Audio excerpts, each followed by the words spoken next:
just going to note to the camera and those of you watching that Jeremy crushed that Meikle Toir. Mm-hmm.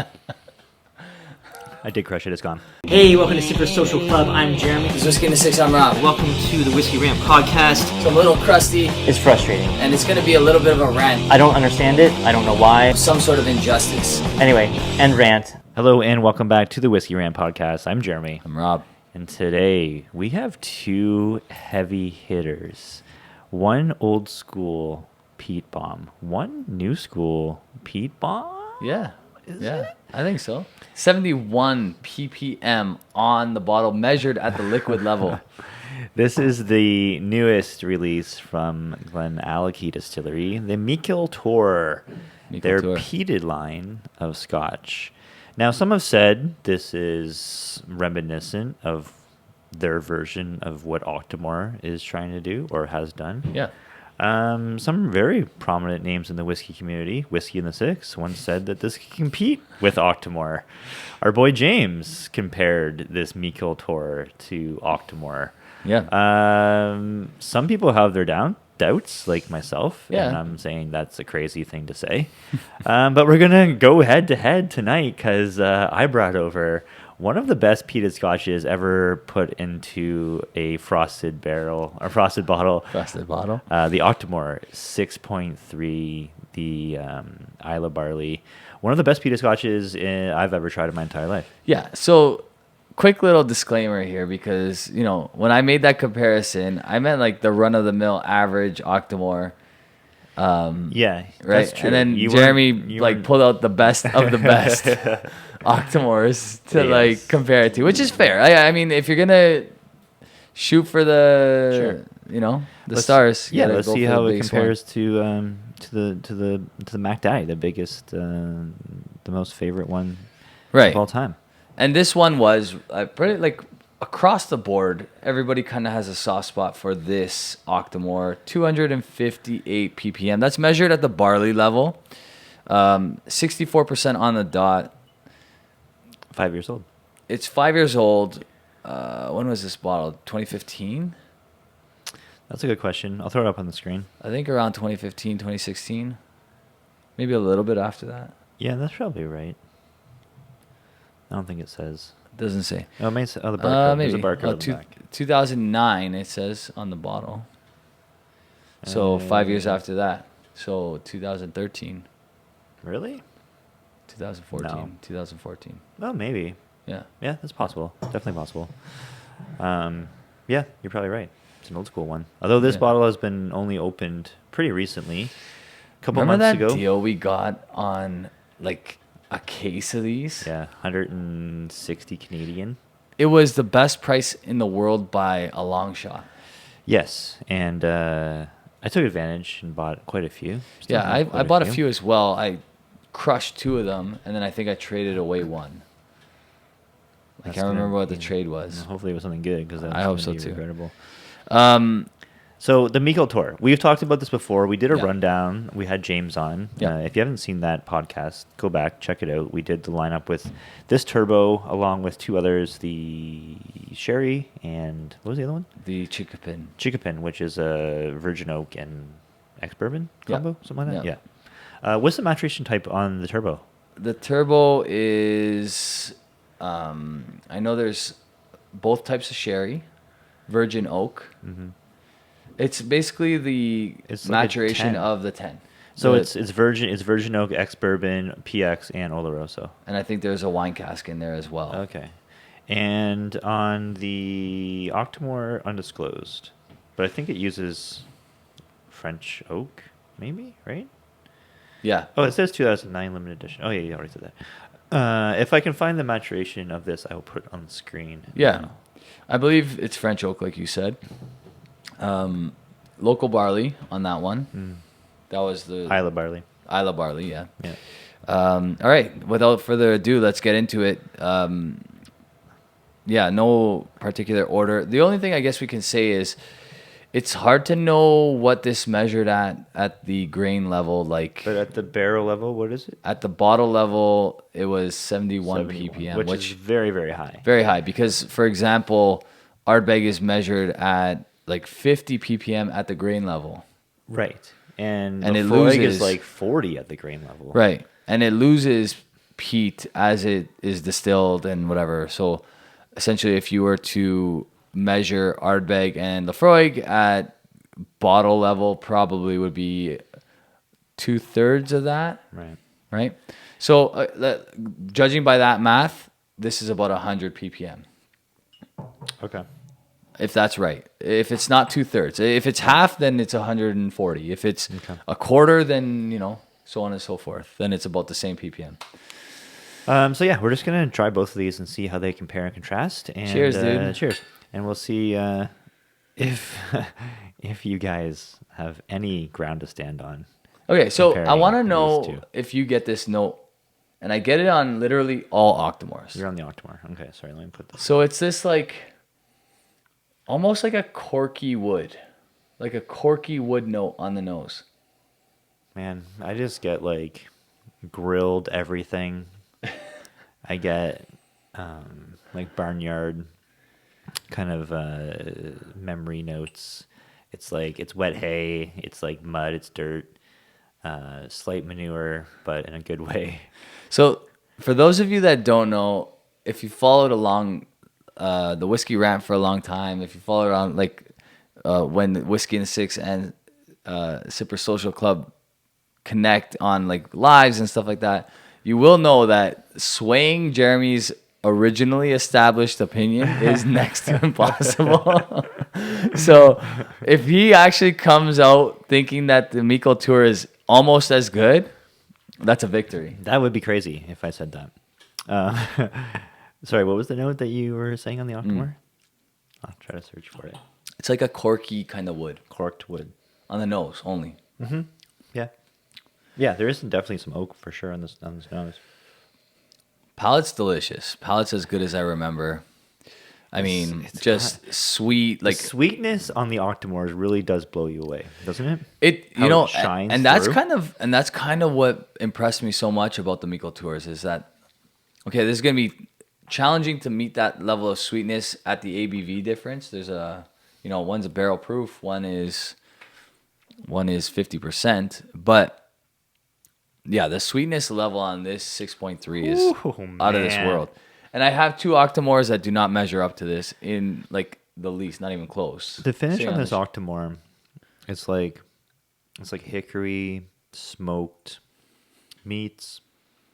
It's like it's smoked everything. It's like smoked sugar cane. yeah, you're right. Like Yeah, it's like and it's- you get like citrus in there too. It's like it's doing so many things right. It's like if you were to like harvest sugar cane, put it on a bonfire, and drink the sap that like pours out from the sugar cane as like it's cooking on the fire. Yeah, it's absolutely delicious. Yeah, no, it's definitely delicious. Oh, man. And now to the Meikle Toir. Now to the Meikle Toir. The Turbo. So this one actually was my favorite when we did the 3 Of the bunch, yep. of the bunch. I think it was your favorite as well, right? Yep. This is definitely my favorite of the Meikle Tours for sure. And the hardest one to get, I feel, as well. It was the hardest one to get. It was the one that was most down-talked because it was so hard to get, and people were like, well, whatever. I don't need that one anyway. I got all these other great ones that are not as good. They are all pretty solid. No, yeah. For a first go at doing something peated, man, what a risk to take. And Is it ever a risk for Billy Walker, though? Like, I mean, to take something that's like a Speyside and peated, I feel that it is risky because, like, where do you see that? There's Yeah. not too many examples of it. So no. it's weird, like that region doing peated Scotch. But man, they made it work. Ben Riek used to do it often. And I think it was when Billy Walker was there. What happened to Ben Riek? I used to drink a lot of good Ben Riek, and now I'm like, I haven't seen a Ben Riek in They're available. They're a just long like time. their prices have shot up. The accessibility is not there. So I think they just are like, a product of their own demise. That is nice. That was really nice. So I would say with the Meikle Toir on the finish, more rounded flavors for sure. What I love about this Meikle Toir, it's and this is why I felt like it competes with anything peated right now. Okay. Is that it is the most unique. This one in particular Yeah. is the most unique tasting peated whiskey I've ever had in my life. And like I compare that and the other one that kind of reminds me of that kind of like out of this world experience is that Lejeg 10-year-old, that Valencia Mallet one. But the difference is that one is like I can pour that once in a while and enjoy it. The Valencia Mallet, the one that's like literal like tar. Yeah. Whereas this is like it gives you an element of this uniqueness, but then it rounds you right back to this gorgeous sweetness, this like eucalyptus-y kind of like beautiful smoke. Yeah. It's like there's like chocolate in there if you dig. There's all kinds of crazy stuff in here if you dig. The cast types are very well blended. There's no doubt about that. It is very rounded. Very, very balanced, very, very rounded. And when he says it's the heart of the hearts, he means it. Yeah. Like this is like the center of center cuts. Yeah. And you can tell by the palate. Like that's 50%. It drinks like it's 40%. It does. But it drinks like syrupy 40%. Yeah. I would love to see this at natural cast strength. I really wonder why he didn't go to that length. Maybe because he wanted to like spread it out a little bit more, I guess. I mean, like how many casts was it? It wasn't that many casts, right? Like The thing is a couple thousand bottles. I've done this a few times now where What do they do? Like 4,000 bottles? It's like a smaller release. it's a small release. I don't know exactly the number. There's no number on the actual bottle here. But I brought this to the cottage. And if you look at my fill levels on all my bottles, unless it's been around for over a year, it's probably at like 3/4 of the way full, if not more. Right. I dummied this bottle, right? Like, Yeah, it's down there. okay, I shared a lot of it, but brought this to the cottage. It was the go-to for me all summer. All summer, that was my go-to. Yeah. Yeah, I mean, we've talked about summer pours before, and you do lean peated. And when we talk about summer pours, obviously we're talking like summer night. We're not talking like in the sun. We don't drink. We're not baking in the sun. We don't and drink peated scotch in the sun. No. But the summer Drink a nice nights- margarita. Sure. Have a beer. Exactly. But yeah, like nighttime summer, Yeah. sunset, on the beach, campfire. You're right. Peated scotch does go well. Okay. Since I see you keep picking up that glass, that is the reason why I love this whiskey. It's like one sip of it, and you're like, no, I need to try it again. I agree. I need to. Yeah. You got to keep going back to it. Yeah, I agree. Like, the Octomore is like, it's more of like a scenario, in the mood kind of pour, because it is very strong on the palate. This Meikle Toir is more rounded. It's easier to drink. Yeah, it's more of an anytime pour for me, for sure. Can you think of a whiskey this year that you've tried? And this is giving like a little bit of a hint to what's going to happen probably in December for me. But can you think of a whiskey this year that you've tried that is a better pour and play because of where we are in our whiskey journey? Like, yeah, there's those really fruit forward whiskeys that we like and we'll pour them but to appease the whiskey geek in you, is there a better pour and play than this Meikle Toir Turbo? I mean, it's up there. It's up there. No doubt about it. Yeah. I mean, I don't know. Any Springbank is a pour and play for me. For sure. But I mean, I gotta say, like, what these guys have done with this bottle in particular, I love Springbank. You know that. There's no Springbank that I've hated. There's a million that I've absolutely loved. I think in my last 4 years of Whiskey in the Six, there's been a Springbank on every single one of those top 6, of the year. But something about that whiskey, man, I don't know what it is.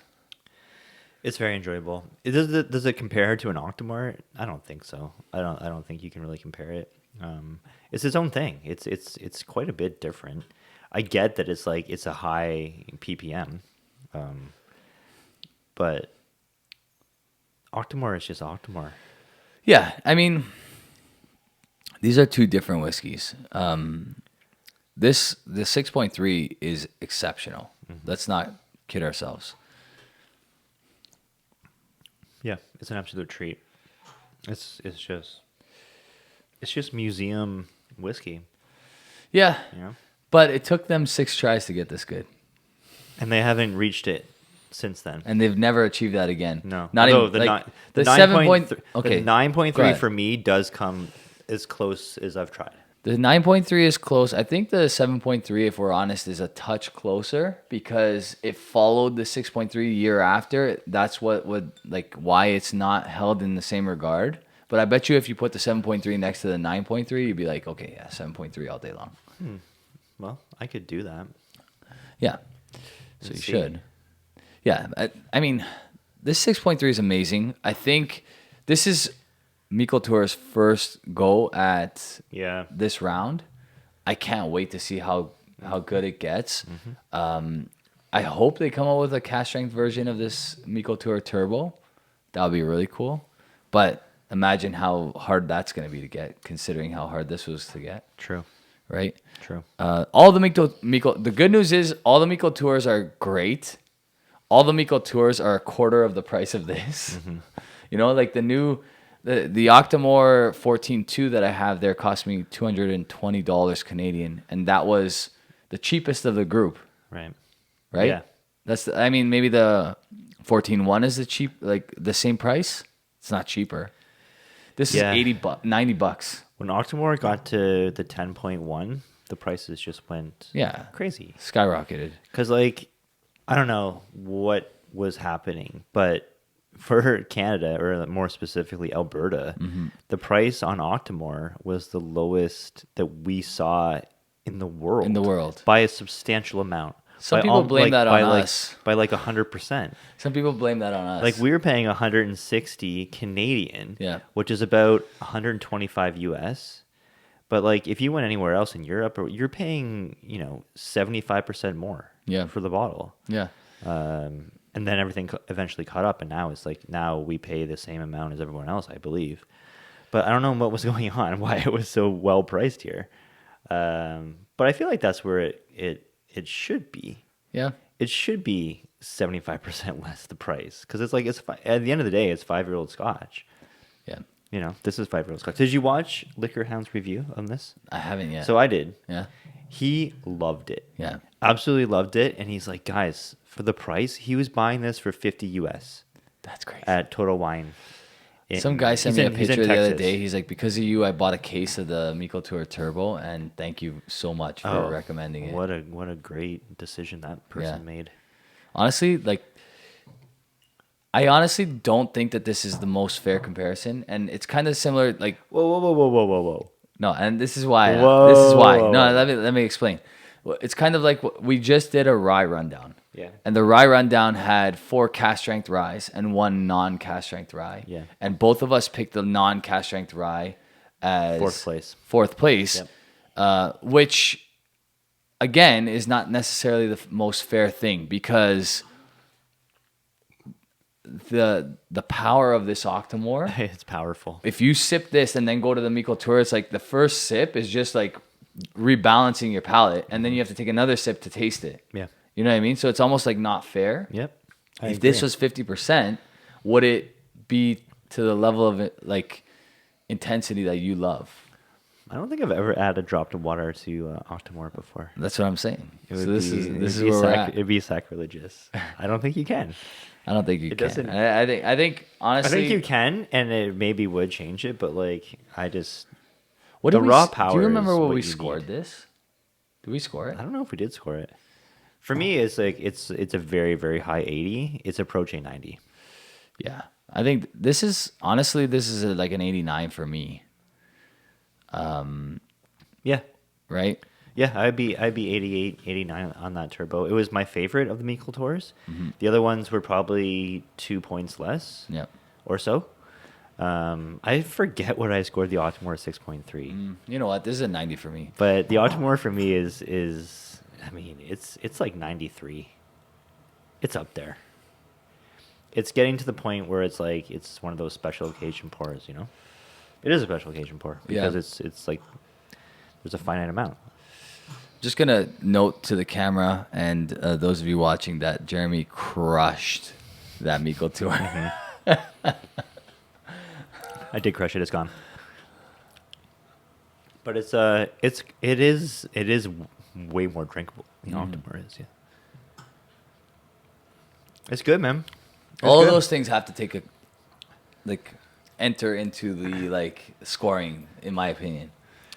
Sure. I mean, yeah, it does factor in. But like comparing these two whiskeys, where do you see the similarities? Just in the sense of their age, their drinkability, their impact, their overall quality, and how they stand up to older whiskeys. Yeah. That's kind of where I'm at with these. You're right. They do impress for their age statement. Yeah. There's absolutely no doubt about that. It is mind-boggling. I've always said that the Octomores contain older whiskey. Some people have refuted that, and they're like, "No, it's all 5." Yeah.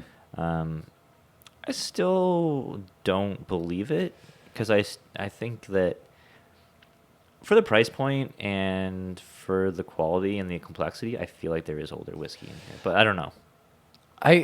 Honestly, I do agree with you. Like, why are they charging the same amount for this as they are for the 18-year-old Bruichladdich, which is the same company? Yeah. You know what I mean? Like, why are some Octomores over the price of the 18-year-old Bruichladdich? Mm-hmm. It doesn't make sense. Mm-hmm. There has to be a reason behind that. So yeah, like there's a very good chance you're right about that. It's not like they just jacked the price when it became popular, although I think they did a little bit. But like it was always expensive for 5 years old. I wonder how many runs, so when you're drying barley, right?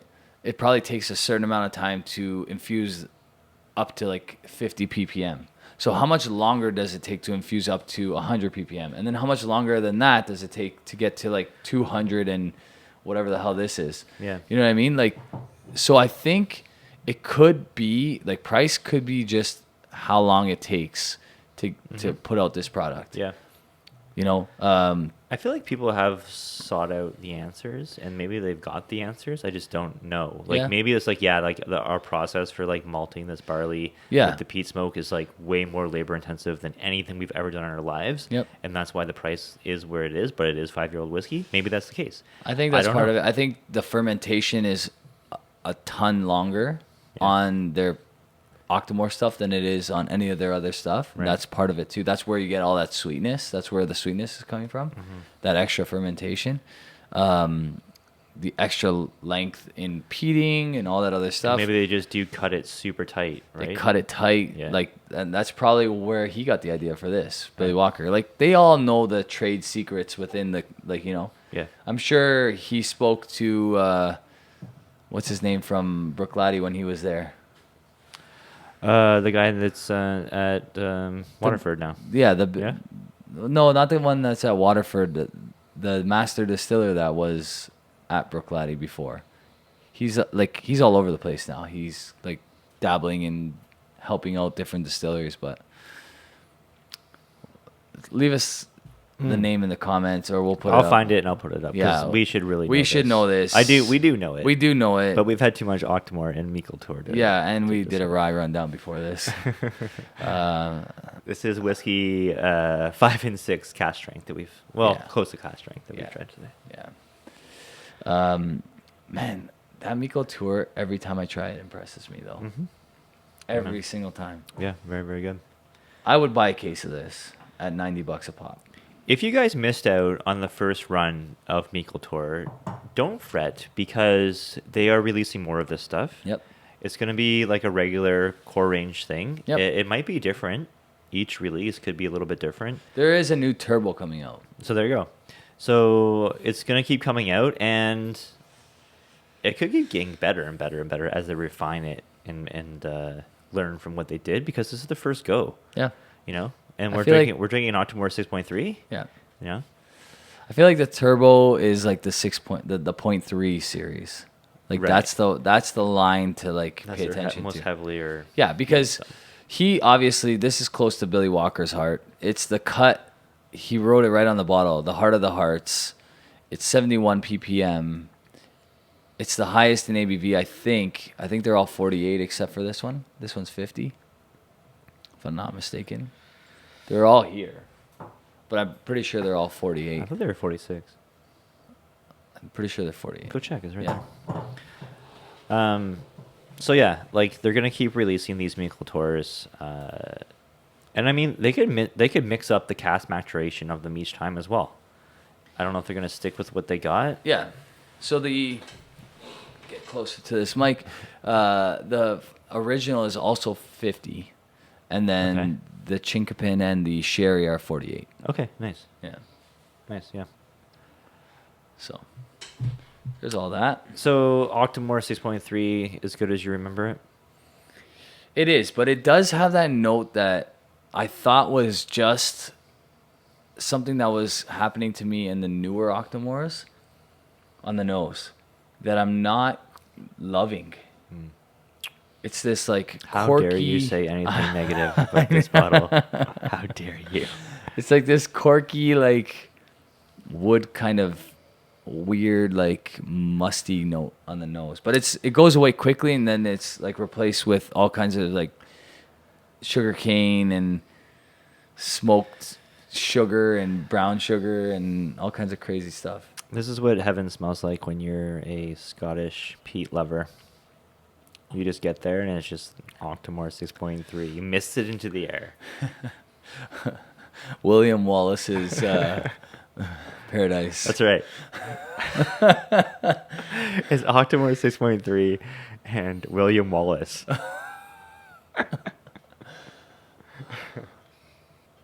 I mean, come on. It's so good. You got to give it up. No, I never doubted that for 1 second. I never said that the Meikle Toir was going to be better than the 6.3. Ooh, did you say that? For the record, I never said that. You never said it would be better. No, I said it would be better than a lot of Octomores. Yeah. And I do agree, and I still stand by that statement. Because It's hard to live up to the 6.3. That's for sure. the 6.3 is the best of the best. Now, there was a couple other special releases, like the OCB one, which was really, really solid. Really good. There was I've only tried a sample, so it's really hard to say, like, is it better than this? I don't know. It's very, very good. I have a 10-year-old that's really good as well. A couple of those 10 releases were very, very solid. Yeah. Never tried the 1.1, which I heard was amazing. The Event Horizon. Had that. Yeah. Our good friend Richard actually like gifted me. Like, Yeah, that was bottle. crazy. That was crazy.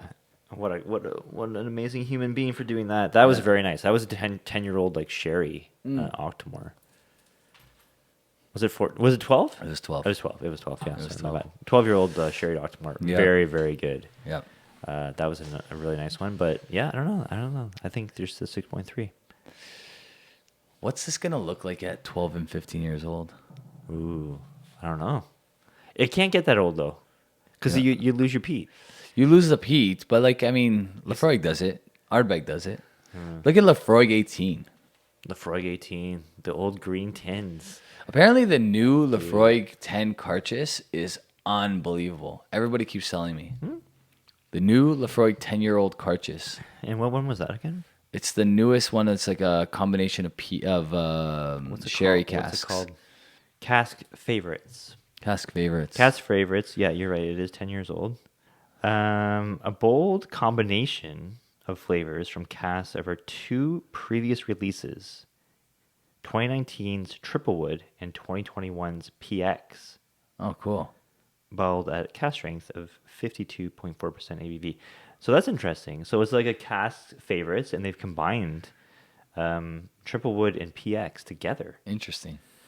And Triple Wood was PX, sherry, and bourbon cask. Right. So that's half the maturation. The other half of the maturation is just PX Interesting. at 10 years old, cask strength. Yeah, I mean, that'd be great. Yeah. That Triple Wood was good. Yeah. I lined up. Cartridge Triple Wood, not the original other Triple Wood. I don't think the 2024 came to the LCBO yet, but I'll definitely be grabbing one. Remember in the old Wild West days of the LCBO when you had to get there With the line up. before the one per customer online? Crazy. When people would legit, like, managers would, like, hide bottles in their bottles. store. Yeah. Crazy. That was like one of my first rants. Actually, that's in the intro. Me Yeah. ranting about that. That's in the intro. Anyway, end rant. I don't understand it. I don't know why. That was me, right? Anyway, end rant. Yeah. Yeah. So my original like rant was when I came off of that like 40-day alcohol-free. Remember that? You were a bit salty. And I was so crusty. Yeah, that's right. You're like, I'm a little crusty. Tortured myself for 40 days and 40 nights. That was good though. I think I need another one of those in my life. So 40 is around the corner for me. The year 40, like turning And 40. what's the plans? Plan is no longer doing refined sugar, so there will be no more of this. I don't know what happened, but since I turned like 37, maybe just after COVID, anytime I eat chocolate or excess amounts of dessert, I just get like zits all over my forehead. All the years of not getting zits in high school, like came back with vengeance in my 30s, my late 30s. You have an admitted sweet tooth, though, yeah? Oh my God. Yeah, it's a struggle. problem. You struggle. It's a problem. I definitely am working on it. If I Okay, out of so- sight, out of mind. So you're going to say like 100% no refined sugar. You're not just going to like cut it down. You're going to say no. eliminate. So like no refined sugar unless it's a birthday huh, or like, like a celebratory. yeah, or like my wife and I go out for a really nice dinner and we have dessert. You don't want to be that guy at the party, be like, no cake for me, actually. Yeah, and then yeah. shame everyone. Shame all the Yeah. like. Yeah, I'm not shame gonna be all the that guy fatties that's that are like- like, yeah, of course. But no candy. Like I'm leaving that in my younger days. Buying candy when you're 40 seems a little childish, doesn't Well, when it? you have kids, it's in the house 'Cause all it's the just, time. if it's there, it's getting destroyed. Dude, I get it. Sour Patch Kids and get me, we don't get along, Sour Patch man. Kids are good, man. I You're dummy right. those things. If it's in the house, you're right. It's gonna get destroyed. Yeah. The willpower is just not No, you can't. You can't avoid Sour Patch Kids. right, and you have to buy them. And they're because- better than they used to be. Like Really? they have different flavors. There's like a new blue flavor that's like incredible. Were you into sour keys? I used to love sour, Sour keys. keys were the best, man. My mom used to buy the buckets at Costco. Of sour keys. Yes, and if they were a little bit stale, they somehow got better. Yeah, they're a little hard, Right? And you have to like chew. Yeah, because they lasted a little They longer. somehow got better. Yeah, it's true. Oh man, now you getting me on the candy rush You're gonna- because I you're don't gonna eat, make I don't eat that before- much refined sugar either. Yeah. I really try to hold that back. I mean, here's the thing: when you drink alcohol, Yeah. you can't do other things that are bad for your health. You have to make cuts, right? Like true. we're doing a horrible thing drinking like legit poison. Yeah, 100% right. So like poison. our diet and our exercise has to be up. Yep. You have to balance that, It's true. or else you're going to be in a world of hurt. Yeah. Right. So like we can somehow justify doing this by like exercising regularly and like eating Yeah. pretty good. I think okay. So the other thing is too is like when we're not ranting and I'm not doing a review, I usually don't drink. I usually don't drink that much anymore. Like if I have in the summertime, if I have the rare beer, it's because it's hot outside. I'm Yeah. with like the buddies or whatever. Yeah. But I'm not like. There's a reason why all these fill levels stay like almost as is, because, and I think we're kind of spoiled in the sense that because we have all the whiskey we have, it's one of those things where like when you're surrounded by good-looking girls, you don't really look for good-looking girls. You don't care. But and that's kind of like our whiskey collection. It's because it's plentiful. It's not necessary to Right. seek it out, That's right. right? Yeah. The golf course is tough for me because the I cart can girl see comes that. around and they're like, "You want a drink?" I'm like, "Fuck yeah." I do." Yeah, you're dying of thirst.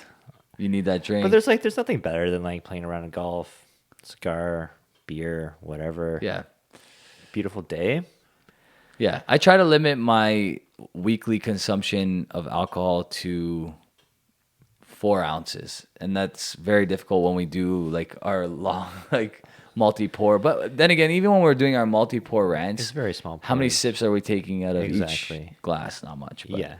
Right. So, but yeah, the goal is to keep it under 5 ounces moving forward a week. I think what people want to know is what are you drinking for your big milestone birthday? Honestly, a couple of people have inquired about some bottles that I have. I'm looking to grab a Ben Romick 40 if I can. Ooh, and what batch are you gonna grab? I still haven't touched the batch 2 and 1. It's 1 and 2 that's in that taster pack that we have. That's right. And then I'll make my decision based on that. Because you've had batch 3. I've had batch 3, which was phenomenal. I dare I say beat out the Port Ellen Gordon MacPhail 40-year-old that I had. Wow, it's high praise. It is high praise. It's high praise. It is high praise. Well, it makes sense. I mean, for that milestone birthday, why not get a whiskey that was pretty much distilled Yeah. in your birth year, Essentially, yeah. right? More or less. Well, batch 3 would be the closest, I guess. Okay. Because Batch I 1 and don't think 2 they're are a making little one bit this before. year. Right. There's not going to be a 4 this year. Yeah. 4 might come out next year. Yeah. So miss my year by whatever. But batch 3 would... I know batch 3 is phenomenal. Let's try batch 1 and 2 and figure it out. And then hopefully I can get my hands on one. Sounds like a party. October 22nd. 22nd. Yeah. Mark your calendars, friends. I know I am. So we're gonna have a party. Obviously, I've already discussed it with you. There's gonna be a party, but should we do something whiskey rant wise, or should we do something Sure. like live maybe? Yeah, we could do your top 5 celebratory pours, like milestone birthdays, that. anniversaries, All right. whatever. Yeah. And just we'll just ball out. Like we'll just go top the line fucking stuff. All the You best know? stuff we have. Like There might be some like fresh bottle cracks of stuff that we have dug down in the best spots of our. we'll pull out our top stuff. I yeah, think. Right. I think I We might have should to pull open out- something crazy. That We'll night. pull out some top stuff. Yeah. Because it's a time. We should do it. It is. Yeah. Anyway, Yeah. these were 2 great whiskeys. Yeah, they're both awesome. They're both so different. Obviously, the Octomore probably overpowers it overpowers the Meikle Toir. Yes. But I think I'm still reaching for this Meikle Toir on a regular basis versus the Octomore. Yeah, and I'm an Octomore 6.3 fanboy for life, and I don't think there's anything better that I've tried so far as like the heavily peated Scotch category. So it's I'm going to it every time. I think it is a winner. One other peated whiskey that you would reach for, other than the 2 here, that's probably your favorite of all time. Heavily peated or just regular peated? Just peated. Highland Park 30 Okay. is for sure up there. Yeah. One of the best scotches Absolutely. ever. Yeah, that's probably mine too. If you want to consider like Brora a peated whiskey, Okay. Brora 38, Yeah. one of the best whiskeys I've ever tried in my life. Okay. How about like something a little bit more like Lefroy 18, Green Tin. Yes, absolutely. That was the amazing. answer I was looking for. Yeah, absolutely amazing. Yeah, because like I mean the other 2 are they're Oh, Talisker 18, also excellent. very, very solid. Yeah. And you can still get it. yeah, but Lefroy 18, man, Yes. there's something unique about that bottle, It's a gem. especially that green Yeah, tin. it's just perfect everywhere. I hope they replicate it in the new 18. They came out with a new 18. I am excited to try that then. I'm worried, excited, but I'm more nervous than anything else. It's like the trilogy. Like you're always worried that it's not going to live up to the first 2. If you want to try Octomore 6.3, join Sipper Social Club on Patreon, and you can get a pour of this. Lefroy 18 Green Tin was also on my Patreon. If you look back on my Drink My Bar Patrons, you're going to see gem after gem after gem. One of the best values in all of Patreon. 100%. Join now. Enjoy some whiskey. And we'll see you guys next time for the next comparison video we do. Absolutely. Thanks so much for joining us. Have a good one, guys. Cheers.